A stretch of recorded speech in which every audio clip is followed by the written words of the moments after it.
اعوذ باللہ من الشیطان الرجیم بسم اللہ الرحمن الرحیم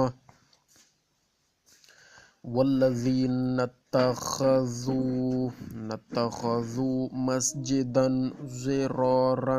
زرارا وکفرا وتفریقا بین المؤمنین وإرصادا لمن حارب اللہ ورسولہ من قبل وَلَيَحْلِفُنَّ إِنْ أَرَدْنَا إِلَّا الْحُسْنَى وَاللَّهُ يَشْهَدُ إِنَّهُمْ لَكَاذِبُونَ۔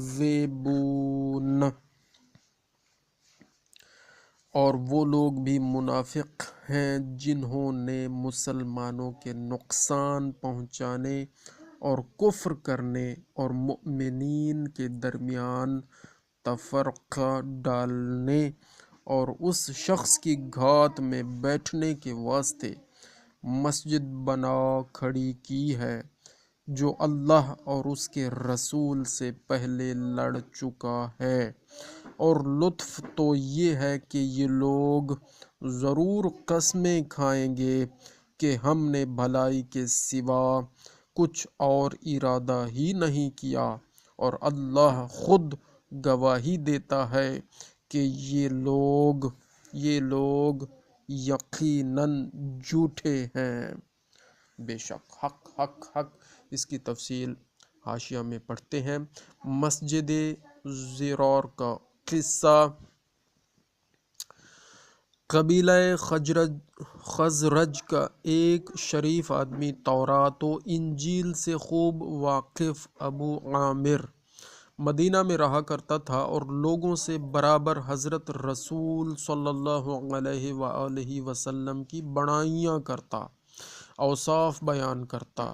جب آپ صلی اللہ علیہ وآلہ وسلم مدینہ میں تشریف لائے اور لوگ آپ کی طرف متوجہ ہوئے تو خدا برا کرے حسد کا، یہ اس کی آگ میں جلنے لگا، کیونکہ اس کی رونق جاتی رہی، یہاں تک کہ رشک کے مارے جنگ بدر کے بعد مدینہ سے بھاگ کر کفار مکہ سے ملا اور احد کی لڑائی میں شریک ہوا۔ سب سے پہلے لشکر اسلام پر اسی نے تیر مارا۔ جنگ حنین میں بھی شریک ہوا۔ جب کچھ نہ بن پڑا تو ہرقل بادشاہ روم کے پاس آپ کے خلاف ابھارنے کو چل دیا اور منافقوں کو لکھا کہ تم لوگ مسجد قباء کے قریب ایک مسجد بناؤ کہ جس وقت میں مدینہ میں آؤں تو علوم کے دینی فوائد میں مشغول ہو جاؤں، اور اس کی غرض کچھ اور تھی۔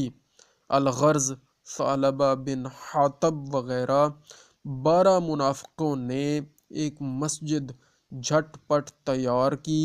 جب حضرت رسول صلی اللہ علیہ وآلہ وسلم جنگ تبوک کو جانے لگے تو ان منافقوں نے آپ سے اس میں نماز پڑھنے کی تمنا کی۔ آپ صلی اللہ علیہ وآلہ وسلم نے واپسی کا وعدہ کیا۔ جب واپس آئے اور نماز پڑھنے جانا چاہا تو یہ آیت نازل ہوئی اور حکم ہوا کہ اس مسجد کو ڈھا دو اور جلا کر وہاں ایک مزبلہ بنا دو، اور حکم کی تعمیل ہوئی، کیونکہ اس کے بنانے سے عبادت کرنا مقصود نہ تھا بلکہ مؤمنوں کو اذیت پہنچانا، اور اپنے لیے ایک چھوٹا سا قلعہ، اور اس کو لوگ مسجد زرار کہتے تھے۔ صدق اللہ العلی العظیم۔ اللہم صلی